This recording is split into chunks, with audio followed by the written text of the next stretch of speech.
My name is Austin Dacey, and I'm with the Center for Inquiry, the sponsor of the Secular Islam Summit. I'd like to thank you all for being here, and also thank the organizers, my staff, the volunteers, and all of our wonderful speakers who have come from around the world to join us.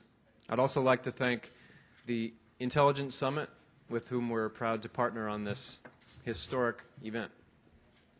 One note of housekeeping before we begin. As you noticed in checking in, there's a separate process for the Intelligence Summit and the Secular Islam Summit. So please note that the Intelligence Summit registration opens today at 3:30. So you'll need to visit the desk again sometime this afternoon, beginning at 3:30. And I believe they're open until 8 p.m. So it's very important that if you're registered for the entire Intelligence Summit, you visit the desk again following 3:30 today to get your credentials with Intelligence Summit. That great forebearer of the European Enlightenment, Benedict Spinoza, said, "That which is excellent is as difficult as it is rare." And I think that describes not only this historic event, but also the lives and work of the many heroic speakers whom you're going to hear from in the next 2 days. We're very pleased to be joined this morning by Ibn Warraq, who is a senior research fellow with the Center for Inquiry, specializing in Quranic criticism. He is the author of Why I'm Not a Muslim and numerous other anthologies and edited volumes of path-breaking Quranic criticism and historical analysis of the origins and sources of Islam.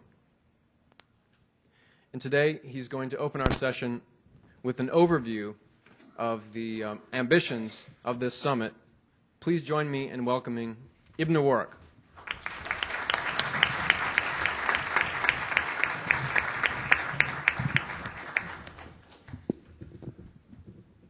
Thank you.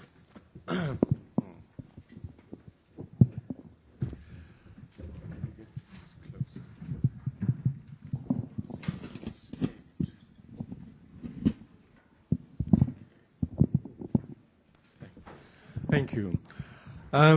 First of all, I should like to say that I am really speaking in a personal capacity. I don't want to hold responsible all the other speakers for my own views, although, of course, we are united on several issues, and we hope we can issue a declaration by the end of the conference. But before proceeding with my talk, I should like to say what an honor it is to be in the company of so many courageous individuals who have dared to speak up in defense of human rights. They have done so at great personal cost. They have been threatened with violence. They have been placed on death lists. Their close family members have been targeted by fanatics, Muslim fanatics. Unfortunately, we have to take these threats seriously. We need to take the necessary precautions. But I think just or only to go into hiding is, I believe, really an inadequate response. One must take the fight back to the fanatics. And we need to act collectively and go and see Homeland Security people, the FBI, our congressmen and congresswomen, so that we can have some kind of concerted action to defend our right to freedom of speech. Irshad Manji and I, we signed a manifesto last year. It was also signed by people like Salman Rushdie, Taslima Nasreen, and Ayan Hershey Ali. This caused quite an uproar, and I will quickly read what Diana West wrote about the consequences of signing that manifesto, which has a bearing on the issue of security. She wrote this article in the Washington Times on March 17th last year. A crude death threat has been posted at the British Muslim website ummah.com, the kind of website where, as Time magazine reported after the London underground bombings last year, A poem said to have been posted by Abu Musab al-Zarqawi glorified terror bombings in Iraq, and another user wrote that, quote, killing Americans is not murder, it is retaliation, end of quote. This time under a thread entitled, quote, writers slam Islamic totalitarianism, end of quote, the names of the free expression 12 appeared, and someone wrote, quote, now we have drawn out a hit list of a who's guide to slam into. Take your time, but make sure they're gone soon. Oh, and don't hold out for a fatwa. It isn't really required here. Finally, has anyone got that Christian kafir Ibn Waraq's real name yet? Scrolling through such illiterate spewings is a little like reading an interactive bathroom wall. But since the internet has linked an inactivated jihadi terrorist, it's not something to ignore. The poster continued, quote, well, them, excuse their grammar, well, them disbelievers, the signatories that is, have in effect signed a death wish via this statement, so to hell with them, we'll just provide the help that they so clearly crave. I asked Mr. Waraq, author of, well, embarrassing, the superb Why I'm Not a Muslim, written after the Salman Rushdie affair about the threat, said, we must take it seriously in one sense, but we must not let it stop us in our tracks. He's right, of course, although most of the world writers, journalists, intellectuals have already been stopped in their tracks, intimidated, paralyzed, almost dysfunctionally so. How to jumpstart them again? As far as I can tell, the manifesto has inspired just one outlet, an Irish website called The Blanket, to publish the Danish cartoons in protest against totalitarianism, editor Anthony McIntyre said last week. This makes Blanket, which also will be profiling the manifesto signers, the sole journal in the British Isles, online or on paper, to do so. Quote, we wanted to show solidarity with those writers who were prepared to stick their necks out in defense of free speech, Mr. McIntyre said. So here we are, living in a world where a manifesto for free speech constitutes sticking their necks out, draws death threats on the other hand and silence on the other. Why did they sign it then? Mr. Waraq offered the words of John Stuart Mill. Here you will have to add in the necessary and woman or he or she, that you'll have to excuse John Stuart Mill's sexist language. Quote, a man who has nothing for which he is willing to fight, nothing he cares about more than his own personal safety, is a miserable creature who has no chance of being free, unless made and kept so by exertions of better men than himself. Right, now I shall proceed with my main talk. I drew up a very, what I hoped was a comprehensive plan of how to bring out, rather grandly, how to bring about an Islamic enlightenment. I obviously cannot go through these points in detail. I will give part 2 of my talk tomorrow. I will go through a few points here now.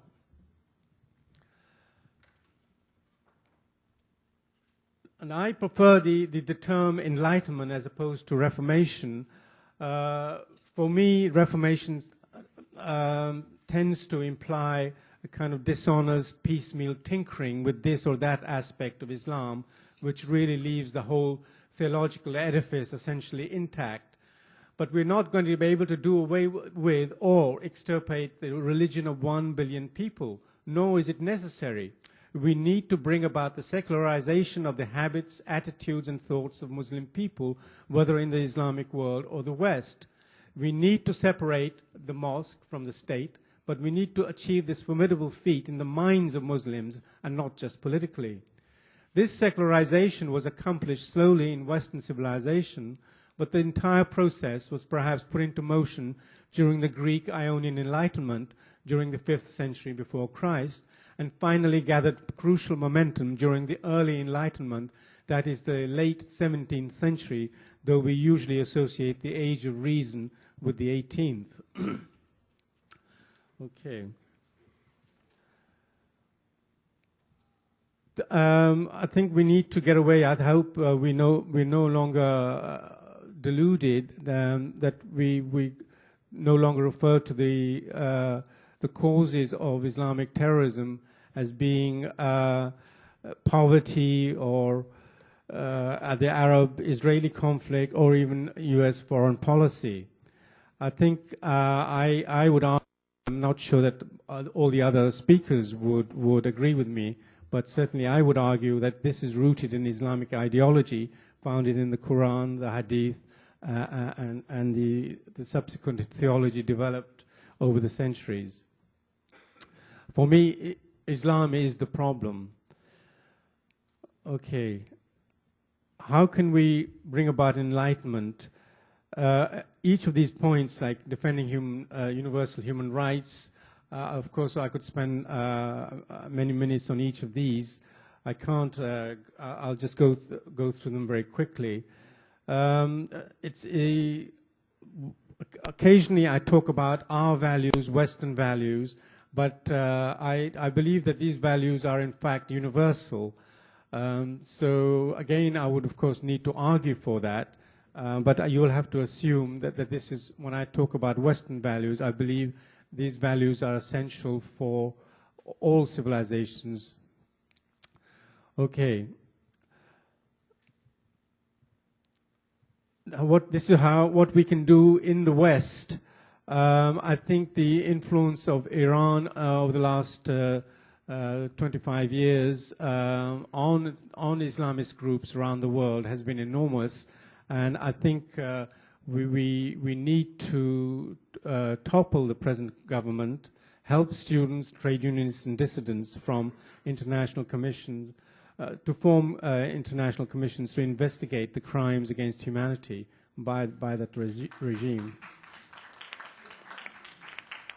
There was a RAND Corporation report not so long ago which held Saudi Arabia responsible for spreading jihadi philosophy around the world, but a series of American governments have refused to address this issue for obvious geopolitical reasons.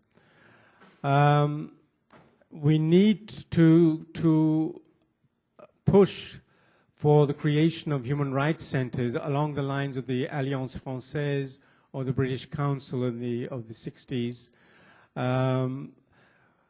These would teach, we hope, would teach people in Islamic countries the principles of human rights.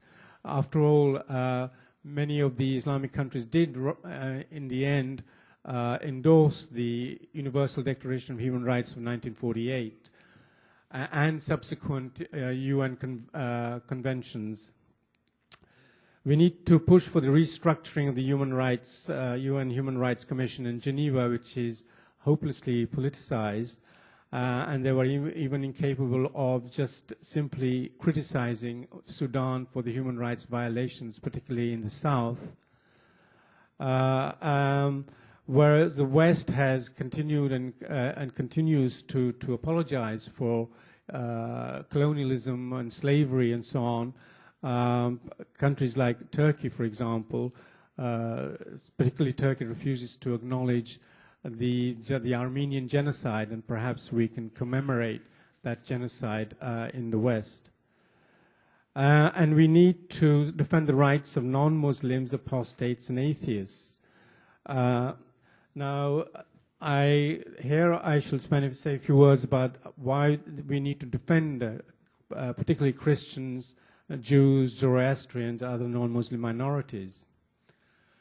How did secularization take place in the Christian West? Some of the factors, again, this is a very highly complex question. Some of the factors involved in the secularization of the West were advances in knowledge in general and the sciences in particular, which meant that the criteria of rationality could be applied to religious dogma with devastating effect.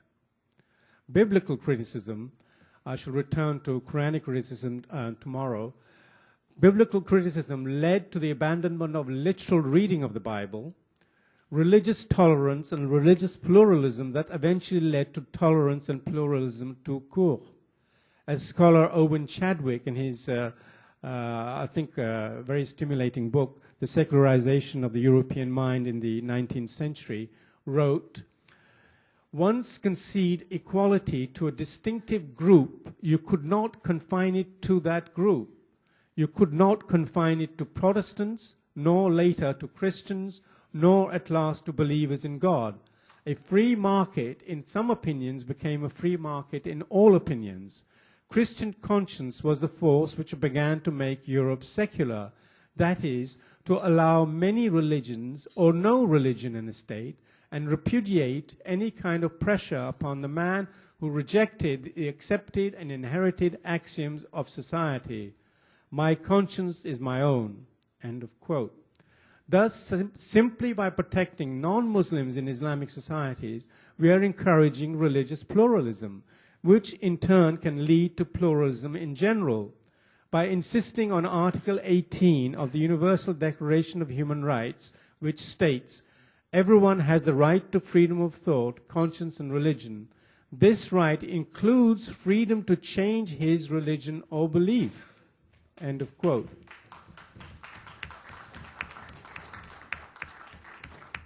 By insisting on Article 18, we are loosening the grip of fanatics. We are encouraging, in the words of Chadwick, a free market in all opinions. In other words, democracy. Why are Western nations not addressing the human rights violations of millions of southern Sudanese Christians and black Muslims in the south? Already several 100,000 people have died. Many thousands have been sold as slaves by Muslim slave traders. Yes, in the 21st century, slavery flourishes, and yet the West continues to dither as the killings and enslavements continue. Okay.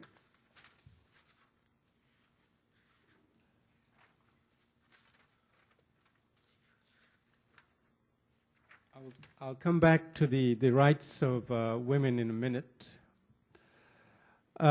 We need, as I said just at the beginning of my talk, we need to not just simply go into hiding. In every time some tin pot mullah throws out a fatwa, we must have some kind of a legal recourse to such threats to freedom of speech, such threats in a free society. We need to, and if it's a mullah in an Islamic country, we need to take action on an international level. And this is in fact what Caroline Forrest, who drafted the manifesto that Irshad Manji and I signed last year, when she read the death threats on Ummah.com, she immediately got a lawyer, and she has been working on this ever since. So we need to take this seriously. Now, demand the rewriting of Saudi textbooks, preaching hatred of the West. This, I shall now say a few words about this. Demand the rewriting of Saudi, Egyptian, Syrian textbooks, preaching hatred of the West, of Jews, of non-Muslims. Surely ambassadors can legitimately raise questions about the continuing demonization of the West in school textbooks, especially in these countries. These issues should also be brought up at the United Nations. It is scandalous that they have not been brought to the attention of Secretary General, the High Commissioner of Human Rights, and other authorities. If Muslim children are taught, and I'm quoting now, going to quote from a Saudi textbook, quote, "All religions other than Islam are false. Do not befriend Christians and Jews. Emulation of the infidels lead to loving them, glorifying them, and raising their status in the eyes of the Muslim, and that is forbidden. You will hardly find any sedition without Jews having a part in it. They are responsible for World War I, the French and Russian revolutions. The West is the source of the past and present misfortunes of the Muslim world. The spread of Western practices such as democracy must be resisted." End of quote. This is a textbook actually in use in Saudi Arabia. Then, do we really need to be need to continue asking, why do they hate us? They hate us because they have been taught to do so. Are we still going to sit around and debate and maintain that it is poverty which leads young people to acts of terrorism, that when we have ample evidence that their malleable minds have been poisoned for years? Okay. The final point on that page: fund exhibitions in museums of pre-Islamic civilization. This is a point I made in my first book, and what's the thinking behind that? Again, I have to keep it very brief. Museums can host exhibitions of pre-Islamic civilizations of Iran, Iraq, and North Africa, both in the West and, where possible, in the Islamic world. Why? Well, many sociologists and various ethnic groups within the Islamic world have realized that many young people brought up with Islam, albeit in a mild, informal way, cling on to Islam as their sole cultural identity, providing much sense of belonging, security, and anchor among insecurity and drifting. But if taught that a part of their cultural heritage includes the splendid civilizations of pre-Islamic Iran, witness Persepolis, Darius, Xerxes, or Egypt with its magnificent monuments, and Iraq, the cradle of civilizations of Babylonians, would we not be educating a generation of children with a wider and more tolerant worldview?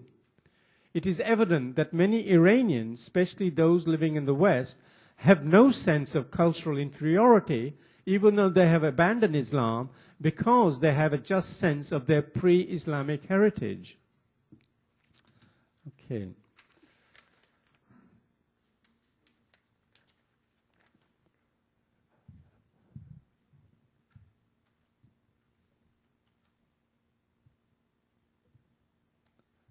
Again, this may not be possible, defending what I call Western civilization through exhibitions, concerts, book fairs, and the establishment of translation funds. Cultural centers, offering educational grants, organizing competitions. This is again what we can do in the West. Trade unions must support their counterpart in the Islamic countries. Many Iranian workers have not been paid. Homosexual associations, they're another persecuted minority in the Islamic world. Humanists must support human rights workers in jail in Islamic countries.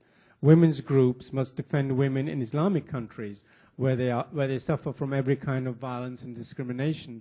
And here, as a number of speakers present, like Phyllis Chesler and others have pointed out, the feminists in the West have failed to criticize violation of the rights of women in Islamic countries for fear of offending Muslim sensibilities.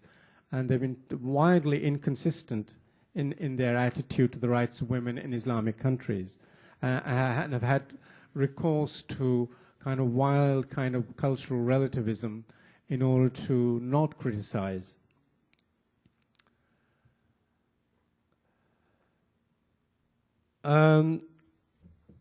Fund expatriate secular groups, example, Iranian groups such as No to Political Islam, that are fighting against fundamentalism in their own countries. They're all desperate for funds. I'll say a couple of words about them. How am I doing for time? Wrap it up in about 5 minutes. Wow, okay. I have to wrap this up in 5 minutes. Okay. Make use of the analogy I tried to make was with the ex-communists like Carter Koestler, Ignazio Siloni, and others in the 30s and 40s, who said that the West should listen to the ex-communists because they knew what it was like from inside. This direct analogy with secular Muslims or ex-Muslims now in the West, and the West should be listening more to us perhaps than they do. Defend the rights of women. That is absolutely, I think, central to any talk of an enlightenment in the Islamic world. No to female genital mutilation. I had a email letter from a group in India who said, "Sir, we would like you to sign our manifesto. We are against female genital manipulation." I said, "I refuse to sign it. I'm all for it." But, anyway. No to segregation of Muslim girls from school activities. This last point, I wrote this over a year ago, and I noticed just recently some Muslim groups have succeeded in segregating swimming pools so that you have separate days when Muslim girls can go to the swimming pool from boys in general. This is the case in France. This has been implemented in various schools in Lille in the north of France. No to forced marriages or arranged marriages against a girl's wishes. Again, authorities in the West have a tendency to turn a blind eye to all these aspects of Muslims living in the West. Polygamy amongst Muslim groups in France is really quite common. The Mitterrand government 20 years ago knew about it, but again decided that less said about it, the better. They refused to take it on in courts of law.